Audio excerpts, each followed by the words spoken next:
على الآيات والذكر وفي فيض من العطر هنا رمضان مدرسة تنير مآب.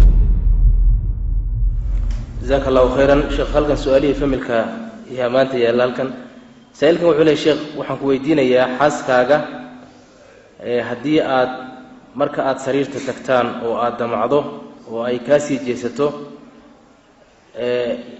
bariyana aad sidaa wax ku weydood aad u kululaato yani xoog wax muga qaadan kartaa buu leeyahay.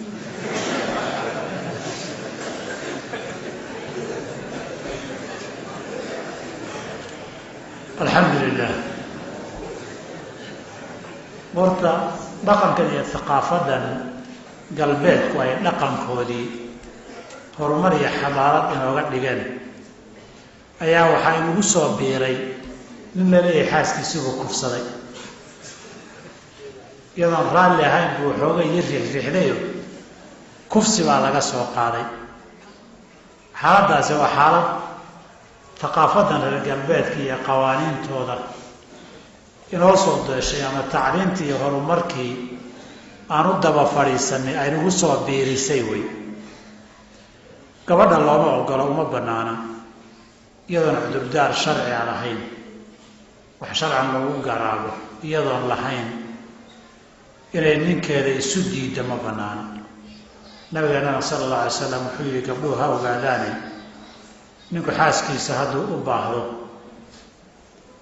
oo gogoshii ugu yeedho asagay cudurdaar la-aan diiddo lacanatha almalaa'ikatu xataa tusbix, malaa'ig baa lacanadaysa ilaa waagu ka baryo. inay habeenkii ku seexato lacanad oo lacanad ku soo toosto oy habeen walba lacanad ku seexatahay arrintaasi arrin mudan inay gabadha muslimkaa samayso maaha.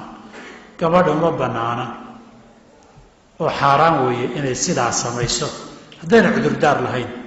laakiin haddii cudurdaar leedahay sidii gabadh umushii ku jirta, gabadh dhiiggii caadada qabta, gabadh xaalad caafimaad iyo xanuun uu haysto, isna waxaasoo dhan uu doonaya inuu iska mariyo dee iyadu dembi ma laha, isna gar iyo garowsho kuma laha.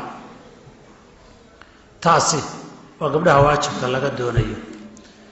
wixii kale iyagu wax ku dhex maro xaaraan iyo dembi maaha, dee gobol dhaafna ma oo reer xalaal isu ay ahaayeen. mararka qaarkoodna dee dad sidaa un ka helaaba jiraba, dadka xooggaa ku kala qaadashadaas un ay ugu baxdaa jirta. oo hadda kutubaha qoyska iyo gogosha iyo ka hadlaya haddaad akridaan qayb violensiga ka heshaa jirta sooma, oo ugu baxdaba markay violensiga dagaal iyo qaylata. haddiiba gabadhu ay noocaa tahay oo kuwa dagaalka uun in lagu sameeyo ka hela ay tahayna dee waxaan dagaal ma ahe waa dagaal la mood waaye. hawshaada iska wada baan dhihi lahaa. calaa kulli xaal kollaba xaaraan lama samayn haddaan dhib kale la isu geysan. billahi tawfiiq.